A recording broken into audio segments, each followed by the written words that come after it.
मुल्क में एक अहम खबर है। आदिल राजा को शदीद धचका, 10,000 पाउंड का जुर्माना आयद। आदिल राजा बरतानवी अदालत में ब्रिगेडियर रिटायर्ड राशिद नसीर के हत्या इज्जत केस के अहम मौके पर अपनी अपीलें हार गए हैं। आदिल राजा अपने खिलाफ हत्या इज्जत मुकदमे को खारिज करने की दरखास्त में नाकाम रहा है। जफर हाशमी हमारे साथ मौजूद हैं इस्लामाबाद से। जफर, बताइएगा क्या डिटेल्स हैं इस फैसले की? जी, अभी इस हवाले से जो तफसीलात सामने आई हैं उसके मुताबिक आदिल राजा जो हैं तो बरतानवी अदालत में ब्रिगेडियर रिटायर्ड राशिद नसीर के खिलाफ जो हत्या इज्जत का केस था उसमें वो अपनी अपीलें हार चुके हैं और अदालत ने इस हवाले से उनके खिलाफ फैसला दिया है। आदिल राजा ने अपने खिलाफ हत्या इज्जत मुकदमे को खारिज करने की दरख्वास्त दी थी जिसमें वो जो है वो नाकाम रहे हैं और अदालत ने आदिल राजा को हुक्म दिया है कि वो ब्रिगेडियर रिटायर्ड राशिद नसीर को 2 दरखास्तों जो है हत्या इज्जत केस पर हुक्म इम्तना और जो सिक्योरिटी खर्चात की मद में थी उनमें 10,000 पाउंड की अदायगी करें। और अदालत ने करार दिया है कि आदिल राजा ने ब्रिगेडियर रिटायर्ड राशिद नसीर की अपनी ट्विटर, एक्स और फेसबुक और यूट्यूब की 9 पब्लिकेशंस जो है उनमें हत्या इज्जत की और बरतानवी कोर्ट और डॉक्यूमेंट्स के मुताबिक मुतनाज़ा यूट्यूबर आदिल राजा जो है वो बरतानवी हाई कोर्ट में इस वक्त उनको शदीद धचका लगा है जब जज ने इनकी तमाम दरखास्तें जो हैं उनको मुस्तरद कर दिया, जिसमें साबिक फौजी सीनियर अफसर ब्रिगेडियर रिटायर्ड राशिद नसीर का इनके खिलाफ हत्या इज्जत का एक केस पर इम्तना की दरखास्त भी शामिल है। और डिप्टी हाई कोर्ट जज मिस्टर रिचर्ड स्पेयरमैन केसी ने करार दिया कि आदिल फारूक राजा जो है रिटायर्ड ब्रिगेडियर को 5,000 पाउंड। ठीक है जफर, आप साथ ही रहेगा। मसूद खान साहब दिफाई तजियाकार हमारे साथ मौजूद हैं। मसूद खान साहब, बहुत शुक्रिया आपके ज्वाइन करने के लिए। हमने देखा कि पिछले कुछ टाइम में पाकिस्तान तहरीक-ए-इंसाफ की जानिब से भी एक प्रेस कॉन्फ्रेंस की गई, उन्होंने भी इनके साथ लाताल्लुकी का इजहार कर दिया और आज एक और बड़ी खबर आ रही है कि इनको 10,000 पाउंड का जुर्माना भी हुआ है। हद के इज्जत का जो केस था वो हार गए।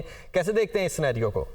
जी हाँ, देखें जी, इन्होंने बड़े एलिगेशंस लगाई थी और एक कंपेन चला रहे थे अगेंस्ट इंस्टीट्यूशन, खासतौर पे आर्मी और ISI के बारे में इनने एलिगेशंस लगाए हुए थे। स्टेट ऑफ पाकिस्तान पे इनके इल्जाम थे, इलेक्शन रिलेटेड इन्होंने चीज़ें की थी। तो फेसबुक को भी यूज़ किया, यूट्यूब पे और एक्स के ऊपर भी था। लेकिन जब ये केस चला है वहाँ पे तो पहले तो ये काफ़ी क्लेम कर रहे थे कि इसमें ये कामयाब हो रहे हैं, लेकिन अभी जो फैसला आया है वो इसके खिलाफ आया है और तमाम जो इनकी जो स्टे की अपीलें थी सारी रिजेक्ट हुई हैं। और देखें 10,000 पाउंड की जो इस पर उनको जुर्माना भी हुआ है, तो मेरे ख्याल में इसको अपनी एक फेलियर है और जो इन्होंने एक कहानी गढ़ी थी उसमें ये नाकामयाब रहे। ठीक, मसूद खान साहब, इनको मिलिट्री कोर्ट्स में सजा भी हो चुकी हैं। अब आप क्या समझते हैं कि कोई मैकेनिज्म इस तरह का कितनी जल्दी बनाया जाना चाहिए जिससे इनको अपने मुल्क लाया जाए वापस और फिर जो इनके खिलाफ सजा हो चुकी है उसको पाया तकमील तक पहुंचाया जाए? मेरे ख्याल में ये गवर्नमेंट टू गवर्नमेंट मेरे ख्याल में ये एक अंडरस्टैंडिंग होनी चाहिए, क्योंकि ऑलरेडी हमारा वैसे सच कोई अंडरस्टैंडिंग नहीं है विद यूनाइटेड किंगडम, लेकिन still government of Pakistan case take up कर सकती है स्पेशल केस करके और उस पर वो बातचीत आगे बढ़ा सकते हैं। ठीक, और मसूद खान साहब, यकीनी तौर पर हमने देखा कि सोशल मीडिया पर हमने इन्हें बहुत ज़्यादा एक्टिव देखा। पाकिस्तान में तो नहीं थे लेकिन पाकिस्तान के जो लोग थे और बहुत सारी जो लोगों की एफिलिएशंस थी इनके साथ, उनको वर्गलाने का काम कर रहे थे, लेकिन थ्रू सोशल मीडिया ही ये सारा कुछ हो रहा था। अब आप समझते हैं कि सोशल मीडिया की रेगुलेशंस भी बहुत इंपॉर्टेंट है ताकि जो इस तरह की एक्टिविटीज़ जो लोग अपने मुल्क से अपने मुल्क के खिलाफ लोगों के करते हैं और बाहर बैठ कर ये काम करते हैं, उन चीज़ों को भी देखा जाना चाहिए? जी हाँ, देखें कि आजकल तो ये 5th जनरेशन वारफेयर का है और ये तो हम कह रहे थे कि हमारा दुश्मन कर रहा है, इंडिया कर रहा है, लेकिन इसमें आप देखें कि इन्हीं का काम अपने लोगों ने संभाला हुआ है और काफ़ी अरसे से देखें अफवाज पाकिस्तान के खिलाफ, इदारों के खिलाफ एक मुनज़्ज़म किस्म की प्रोपेगेंडा मुहिम चल रही है। इसमें र्यूमर्स भी हैं, अफवाहें हैं, फेक नैरेटिव्स है और देखे जाए तो लगता है ऐसा है जो अपने हैंडल्स के कहने पे ऐसा कर रहे हैं। जो अफवाज पाकिस्तान को देखें, जो ऐसा कर रहे हैं वो इस मुल्क के साथ को अच्छा नहीं कर रहे हैं, मतलब इस पाकिस्तान की सिक्योरिटी को एंडेंजर कर रहे हैं।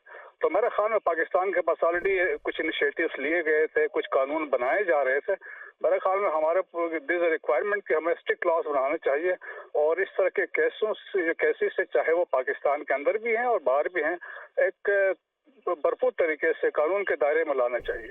ठीक। और अब आप क्या समझते हैं कि ख़ासतौर पर इस केस के हारने के बाद जो इनके हैंडलर्स हैं या खुद अब कुछ खामोशी इख्तियार करेंगे या फिर कोई और तरीक़ेकार अपनाएंगे जिससे दोबारा से इसी तरह की हरकतें शुरू कर सकें? नहीं, देखें जी, ये तो कुछ अरसे बाद ये दोबारा किसी और रूप में या किसी और तरीके से वापस आएंगे। और देखें कि जो एक मुनज़्ज़म कोशिश हो रही है वो तो लगता है ये जारी रखेंगे, क्योंकि अभी एक किस्म का हेटरेट है जो अफवाज पाकिस्तान के खिलाफ है, स्टेट ऑफ पाकिस्तान के खिलाफ है, वो ये निकाल रहे हैं। तो मैं इसीलिए कह रहा हूँ ना कि ये अपने मुल्क के साथ को अच्छा कोई नहीं कर रहा, चाहे वो पाकिस्तान के अंदर है या पाकिस्तान के बाहर है। तो मेरे ख्याल में पाकिस्तान के खिलाफ जो कर रहा है तो यकीनन वो दुश्मन का आलाकार है।